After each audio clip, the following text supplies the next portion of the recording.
I'm Jason Eastman. I'm from the Center for Astrophysics, Harvard and Smithsonian. And today I'm very excited to tell you about modeling exoplanetary systems as part of the Test Science Conference 2 Data Analysis Panel section. And here you can just see some cool animations of the sort of models we're going to make. So this is a transit model with 3 planets. You can see one planet dips around, and then a couple other planets come through that image there. And we'll explain all of these throughout this process.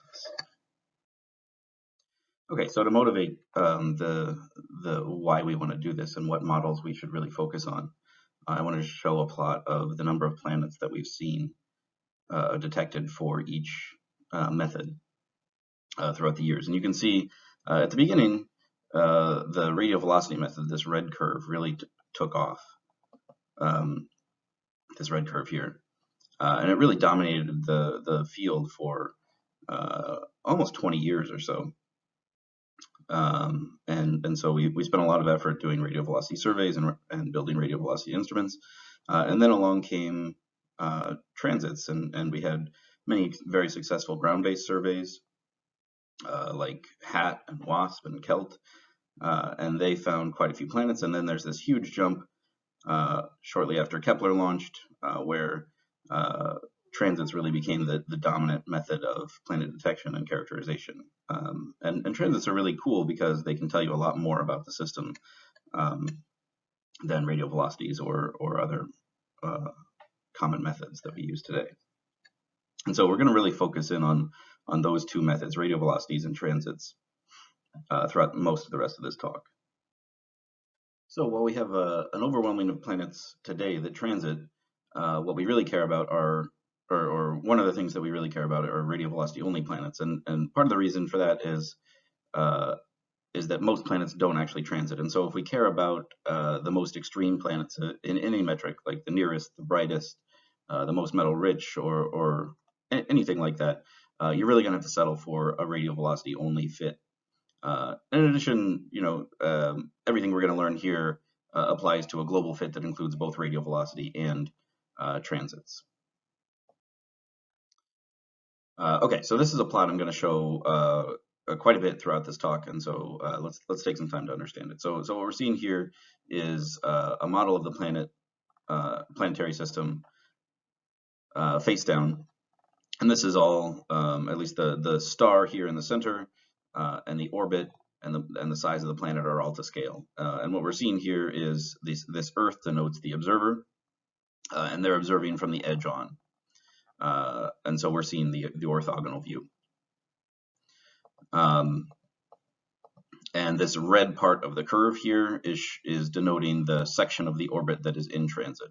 And so you'll see that is red while it's in transit, and it'll turn black when it's not.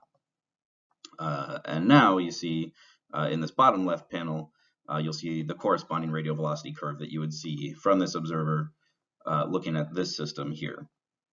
And you see it's just a nice sine curve, and then you actually see this little blip here, and that only happens because it's in transit, and that's an effect called the Rossner-McLaughlin effect that causes this spurious redshift as you block the blue and red shifted portions of the star. But I won't go into too much in really any more detail than that. Okay, and then on this side you see a bunch of parameters, and for the radial velocity we're just going to focus on this radial velocity column here. And let's take some time to understand what each of these parameters are here. And so first, gamma is just sort of the average radial velocity that you see here. And many of these are just very easy to read right off. TC is the time of conjunction, which is during transit. And so that's just this time in the middle of this Rossner-McLaughlin blip. But it doesn't have to transit. You can see my cat right here, or at least you can hear my cat. It doesn't have to transit to have a time of conjunction. It's just the point at which it crosses gamma on the downward slope is this time of conjunction, and that can happen if it doesn't transit or even if it does. Okay, so period, that's pretty obvious. It's just the time it takes to repeat itself, and this k is the RV semi-amplitude, so the height of this sine curve. Now E and omega are a little bit more difficult to to visualize. And so I'm going to show an animation here where I step through the eccentricity, and I'm going to step through the argument of periastron, which is basically just the viewing angle of the orbit.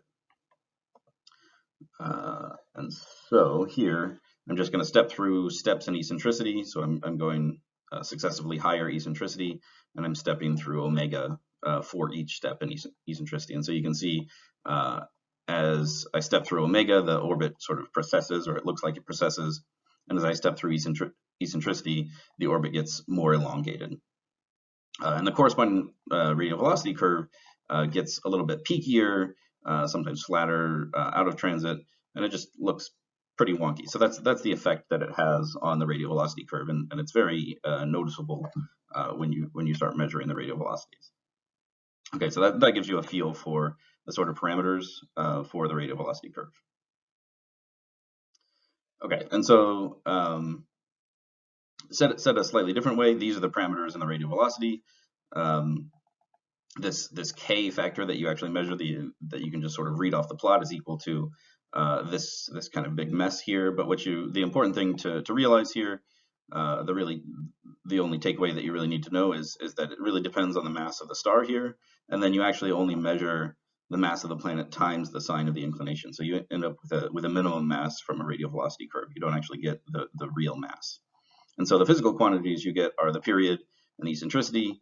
And once you combine that with the stellar mass, then you can get the semi-major axis and the minimum mass, m sine I, but not the mass of the planet directly. Okay, so now I'm going to go into the transit model. The transit model is super important, obviously, because this is a TESS conference, and TESS is discovering a lot of great things. And it's, as I said earlier, the most dominant method of planet detection today. So we have, and sometimes we're stuck with just transits because for a variety of reasons we can't do radial velocities on some of these planets. So sometimes the host stars are too faint. Sometimes they're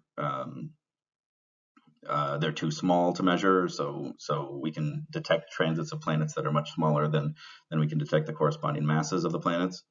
And really, there's just way too many of them to do radial velocities on all of these. They just take a massive amount of the radial velocities take a massive amount of resources that the community as a whole just doesn't have.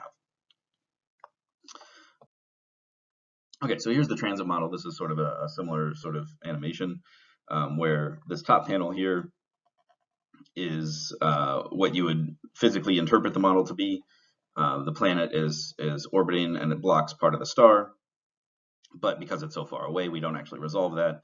And the planet actually, what we observe is we just observe the flux of the star over time, and it dips like that. I'm sure most of you are already familiar with this.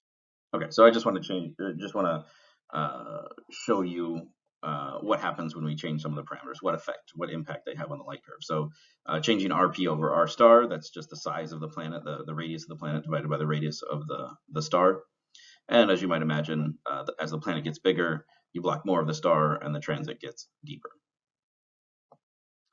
Okay, here's what happens when I change the inclination. So it goes more toward a central crossing. You can see that when it's very close to the edge or even slightly off the edge, it's a very V-shaped orbit, or a very, very V-shaped transit. And as it gets close to the center, it gets a lot more flat-bottomed. Now I want to talk about something that's a little bit less intuitive, and this is this tau parameter here. And tau is just a shorthand for the ingress or egress duration. So as you change this tau parameter, you change the A over R star here, and that's why we say that we can constrain the A over R star from the transit duration. But you can see as we change the A over R, or as we change A over R star or tau, the slope of the ingress and the egress changes a little bit, and that's really the effect that we're measuring here. It's a lot more subtle. There's a lot more uncertainty, and as you get noisier light curves, this can be harder to constrain. And then finally, there's the limb darkening. So as you change the limb darkening parameters as parameterized by these U1 and U2 variables sort of changes the shading of how the planet looks or how the star looks. And as you change that shading, the transit gets a little bit more rounded, and it gets harder and harder to tell the difference between the transition of these contact points where the star is fully, or where the planet is fully passing through the star. And that limb darkening is a function of the wavelength and the properties of the star. Okay, so in the end, you end up with these transit parameters: the period, which is pretty easy to tell. That's just the frequency of the transit dips. The time of conjunction, again, which is just the midpoint of the transit, roughly speaking. RP over R star, that's the depth of the transit. The inclination, cosine I. That's that V-shaped transit. This F naught is just the baseline flux, so we just arbitrarily normalize it to 1, but you have to fit for that. And then you have these limb darkening parameters, and then also you have the eccentricity and argument of periastron, just like you did for the radial velocity, which I haven't really described, but I will describe in great detail in a little bit. And then also, in order to observe Kepler's law, to make sure that the period and A over R star are all consistent, it really behooves us to also use the radius of the star and the mass of the star.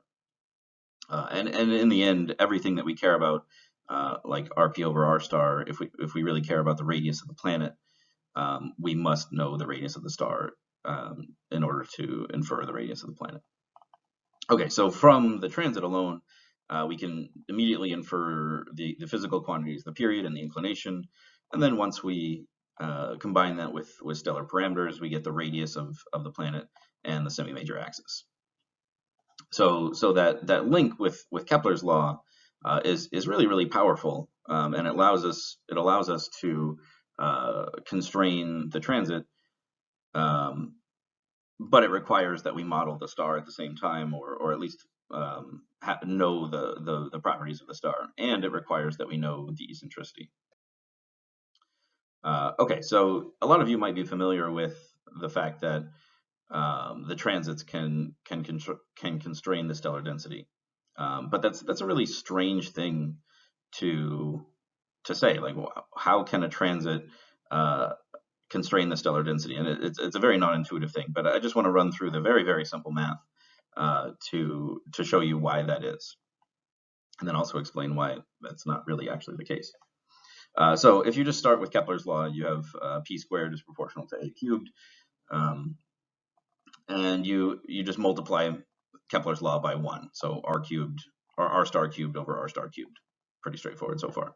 And then you regroup, so you have this a over r star cubed, and then you have this quantity that looks like the stellar mass, or the stellar density, mass over radius cubed. And this a over r star, it turns out, is actually an observable quantity. It's just the duration of the transit. The period is observable. We talked about that. It's just the frequency of the transits. And so if we know G, we want to know the stellar density. We know P, we know A over R star, and so we can just solve for the stellar density. And so if you just do the math there, you get the stellar density. Just A over R star cubed times 3 pi over G P squared. Okay, so that's where that constraint comes from. It's not very intuitive, but it's very straightforward to show with a little bit of algebra. But I sort of lied to you, because this is not Kepler's law. Kepler's law depends on the mass of the planet, as you know, so we've ignored that there. And also, A over R star is not the observable. It's actually a little bit more complicated than that. So let's take that first assumption and propagate Kepler's law through, and with the real mass of the planet, so we don't ignore the mass of the planet. So this becomes a little bit messier, and if you propagate that all through, you end up with this extra term here that's the radius of the planet divided by the radius of the star cubed, and then times the planetary density. So fortunately, as our intuition should tell you, this quantity is almost always still negligible, and we can just ignore it. So that's not too big a deal, but you should keep that in mind if you're modeling systems where you're not sure if you're seeing a planet or actually a star that's grazing or something like that. Now this other thing that I've outlined, or that I've crossed out here, that A over R star is observable, is a lot more complicated. And so what's actually observable is this quantity A over R star times some weird combination of the eccentricity. And so if you propagate that through, it gets a little bit messier. It gets a lot messier. And so you don't actually constrain the stellar density, you constrain the stellar density times this weird quantity. And so what you can do with this is you can't really measure the stellar density unless you know the eccentricity in the argument of periastron. But you can, if you know the stellar density already, you can constrain basically this quantity here, some form of the eccentricity and the argument of periastron. Okay, so let's dive in a little bit more on the eccentricity. And so I want to show you that in the same figure how the eccentricity impacts the transit model. So here I'm showing the transit model in this panel now, and this is still that same top-down view of the planetary architecture. And now you can see or pay attention to the transit parameters here. Okay, and so I'm just going to step through that same eccentricity and argument of periastron that I stepped through for the radial velocity curve, and you can see, oh wow, if the planet is going slower, the transit duration is going to be longer. And if I catch the orbit in a part of the orbit, or if I catch the transit in a part of the orbit where it's going faster, then the transit is much slower. So that should be really pretty easy to see, right? I mean, you just look at the duration of the transit, and you can read off the eccentricity. Well, it's not quite that simple. So there's a degeneracy here when you're looking at the transit duration, where here I've highlighted in sort of eccentricity and omega space, or sometimes it's parameterized as the square root of eccentricity times the cosine of the argument of periastron, and the square root of eccentricity times the sine of the periastron. So what I've highlighted here are sections here of this phase space where we typically get a constraint from a transit-only fit, where if the transit duration were consistent with something like a circular orbit, we could get anywhere along this red region, this red shaded region. And if we measured a transit duration that was twice the duration of a circular orbit, we could get anywhere along this green curve. And so you can see the amount of phase space is drastically reduced, but there's actually quite a few eccentricities that are consistent with this measured eccentricity. And similarly with the blue, that would be if the transit were half the duration of a corresponding circular orbit. And so if I show the same curve, but now I step in equal parts of this quantity that I showed earlier, you can see that the transit curve, you probably can't see this at all. If you look really closely, you get close to the screen, you can kind of see right at the ingress and egress, there's a little bit of twitching, but by and large, we're making huge adjustments to the eccentricity in the argument of periastron, and we're not seeing much difference in the eccentricity at all. And so I just want to show you what that looks like from the top-down view again, and it's a huge difference here. And you can see the red curve gets a little bit longer, or it starts a little bit longer, it gets shorter, and it gets longer again, but it's going faster when it's longer, and so the total duration stays constant. Okay, so I think I've talked all that I have time to talk about the eccentricity there, but it's a fairly complex topic, and if you want, we can talk offline more about the eccentricity. But now I want to move on to the star only. But the main takeaway from that is that it's really important to understand the stellar density independently of the transit if you actually want to model the star, or if you want to model the system and the eccentricity of a radial velocity, or of a transit-only fit. And so now I'm going to talk about how we model the star. Okay, so we have two basic ways that we can constrain the star, and in fact, maybe there's another way that we can measure a spectrum of the star with a high resolution spectrometer. But for every star now, basically that we care about, we have this information here where we can construct this broadband photometry, and this is a so-called spectral energy distribution, an SED, and you can just mine public catalogs, all sky surveys that have public catalogs, and get the broadband photometry in a very wide span of wavelengths for just about every star that would host a planet that we can actually detect a planet around. So that's really cool that we can just do this radial velocity, or this SED fit. And one of the things that really enabled this is Gaia. So the SED itself doesn't really mean too much without a distance, but Gaia gives us a distance to basically every planet hosting star that we care about. And so we can do this SED fit for just about every star and almost every TOI, and every planet candidate that we care about.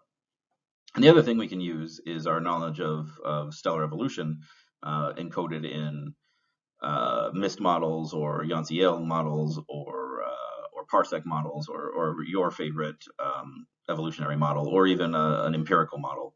But here I've shown a mass track from the MIST model.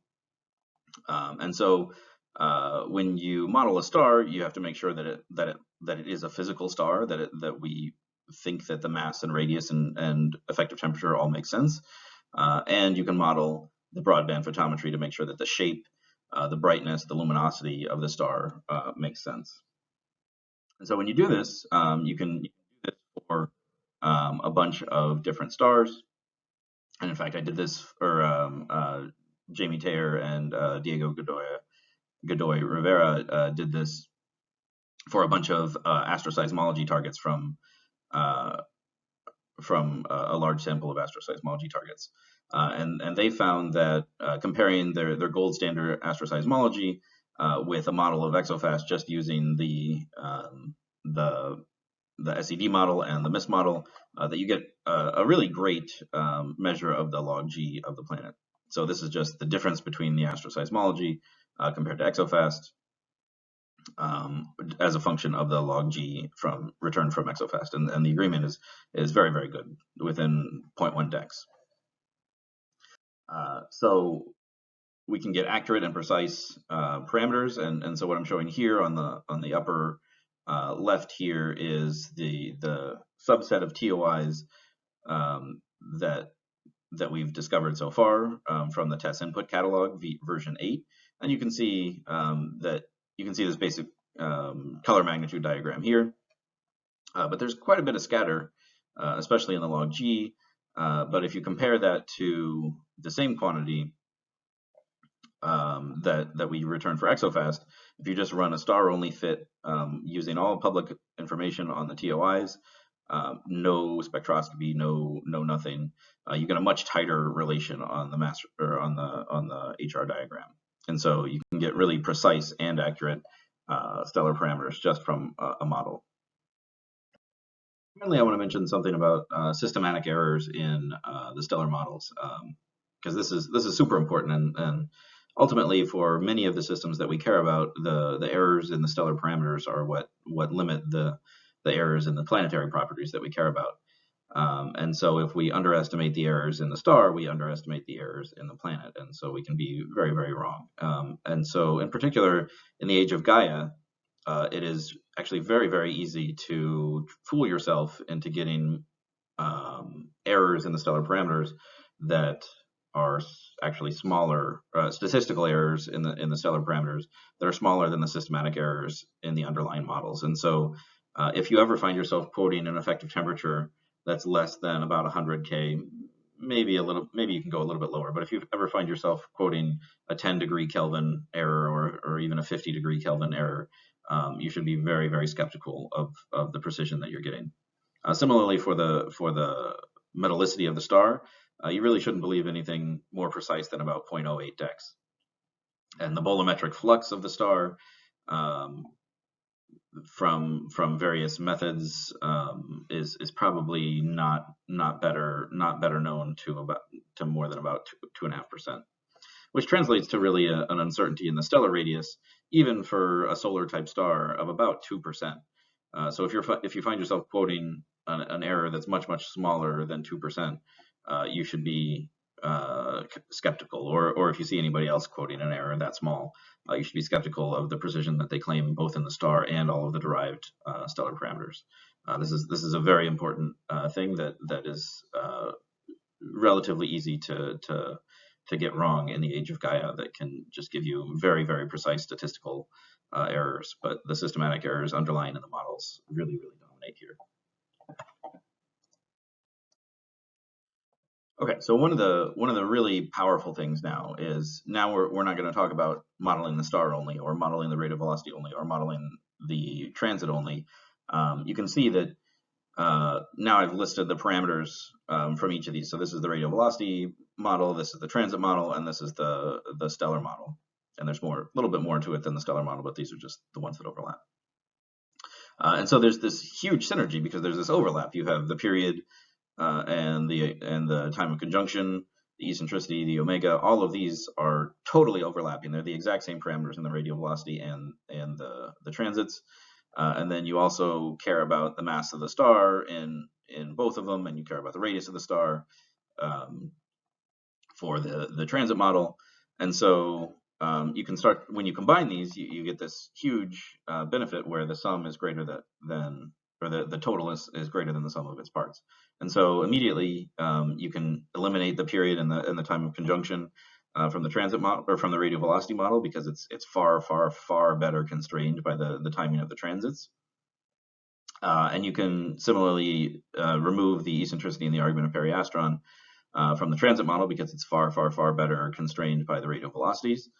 And then you can measure, or you can remove the mass and the radius of the star from both models, because it's far better constrained by the availability of all the broadband photometry and Gaia parallaxes. And so when you do this global model, you get all of these overlapping parameters. You can just make sure that it's all consistent, and then you get some bonus parameters that you don't get when you just model radial velocities, just model transits, or just model the star. You actually end up with the true mass of the planet, not the mass times the sine of the inclination.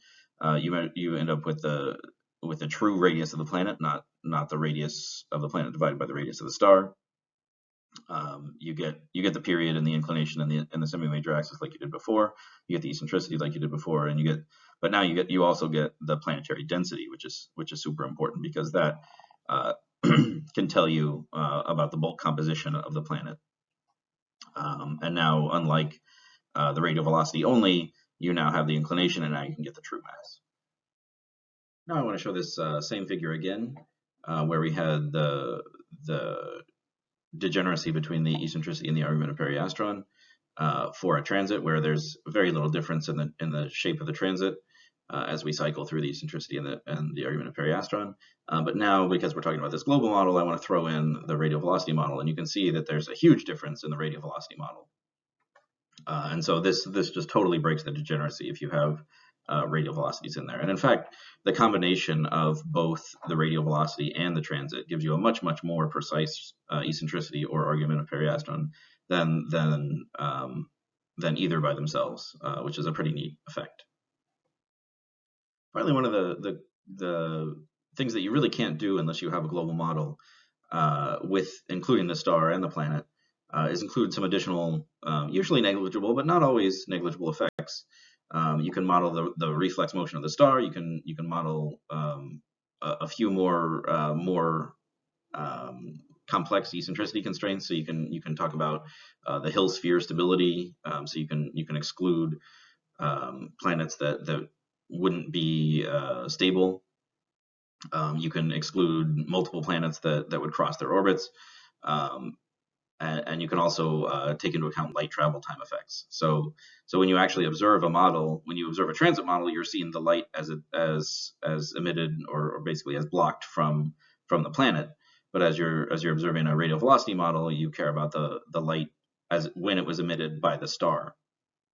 And if you care about the secondary eclipse, you care about the model again from the planet's position. which can actually be quite a bit different from these other places that these models happen. And so if you do this global model, you really do need to account for some of these timing errors introduced just by the light travel time, especially for these systems as they get larger. Finally, I want to finish off by telling you about some of the popular exoplanet modeling software that exists. That's all public and free and fairly easy to use.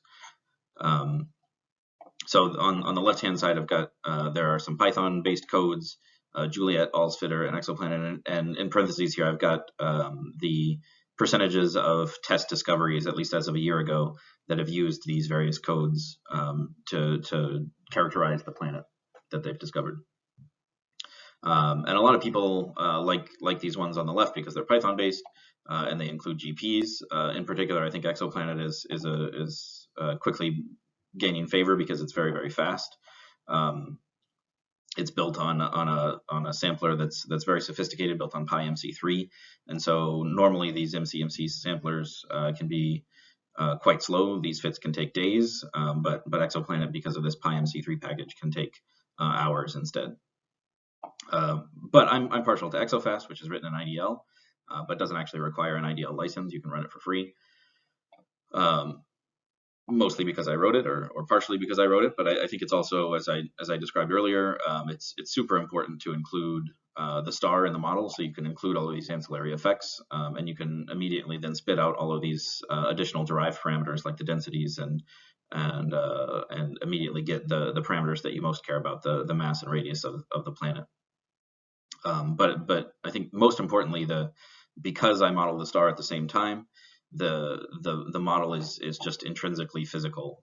It's built from the ground up to be a physical model, a self-consistent model that includes many effects, not just the effects I've talked about here, but there's also additional effects like Rosser-McLaughlin and Doppler tomography and astrometry and things like that. So that's why I'm partial to ExoFast. But a lot of people use these other codes too, and I think they definitely have some advantages. So just to summarize everything, the global models are greater than the sum of their parts. If you want to do a physical and self-consistent model, you really require knowledge of the stellar parameters, if not a simultaneous model of the stellar parameters. And there are many codes that already exist that really lower the barrier of entry for doing sophisticated exoplanet modeling to characterize your planet. So I'm really looking forward to the panel discussion, and I will see you guys later.